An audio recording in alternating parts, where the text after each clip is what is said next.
Hi, this is Greg Brown. I'm Executive Director of the Kenan Institute of Private Enterprise here at UNC Kenan-Flagler Business School and also a professor of finance.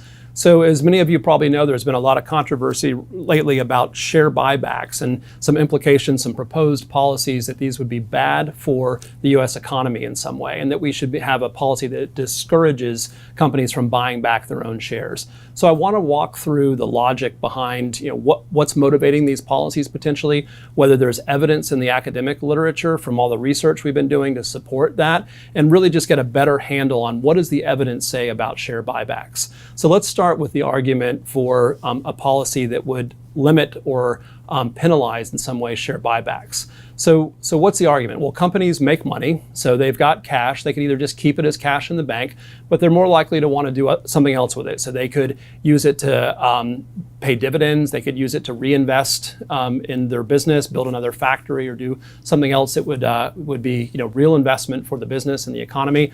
Or they could buy back their own shares.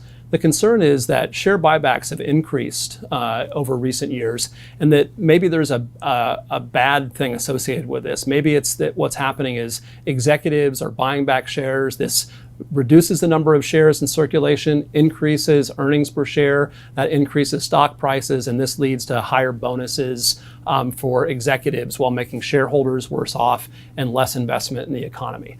So maybe there's a role for some policy that discourages share buybacks. What I want to do is kind of walk through the economic logic, what we know, to see whether there's really any validity to this. So the first thing that has to happen is that there has to have been lower investment at companies associated with these share buybacks. So if companies are using money to buy back shares instead of investing, we should see investment decline. But if we look at the historical data, we look at how much has the private sector been investing as a percentage of GDP over the last 10 years, it's actually high, right? It's actually higher than it was the previous 10 years, and actually higher than the long run average since 1947. So that's the first fact that's sort of hard to square. If there's really more share buybacks and that's bad for investment, we're really not seeing it in the data. The second issue is that we have to assume that businesses are capital constrained. So if they're buying back shares with money, then they don't have enough money left to invest. But if we actually look at balance sheets of companies, what we see is they have tons of cash, right? They have actually more cash now than they've ever had before, both in just absolute terms and also as a percentage of overall investment. So it doesn't seem like there's any financial constraints that would keep companies from making investments that were good for the business and growing the business. The next issue is, when companies buy back those shares, they're giving money to the shareholders, and that money doesn't disappear. It doesn't just poof and go away. The people that are getting the money don't burn it. They're probably reinvesting it. They're probably reinvesting it in other businesses. In fact, they're certainly reinvesting it, at least in a bank that might make another loan, or even other shares where a company that's growing quickly could use that money to make more investments. So what you have to assume is that the decisions that are being forced on managers through some sort of constraint on their buyback program, the investments that are coming out of that are better investments than the ones that are being made voluntarily and deliberately by the shareholders that are receiving money from the company during its buyback. That seems like a pretty dim view of capital markets. And if you think that the government's better at allocating money, then you probably don't want to have markets in the first place. The next one is that, and maybe this is the most important criticism, is that somehow shareholders are being confused, or there's not good policies in terms of the compensation structure for managers. So the managers have somehow said, okay, here's how I get paid. There's an incentive for me to kind of game the system, take away from shareholders in a way that wouldn't be obvious to them or in their benefit.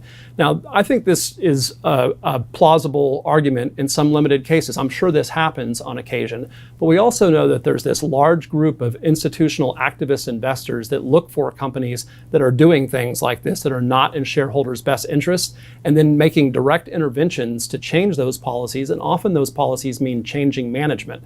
So managements would really be doing this at their own peril if they were doing something that was not in the best interest of their shareholders. So let's review. So we know that there's a lot of difficult things that would have to happen all together in order for share buybacks to be restricted in a way that made sense for higher investment. We also know that it's a fairly difficult thing to do to implement a policy and have exactly the outcomes that you want to have. So what are the actual facts about the companies that are doing more share buybacks? Well, it turns out they actually are making more investments, they're more profitable, they have higher growth than a typical company, and they also have higher wages than a typical company.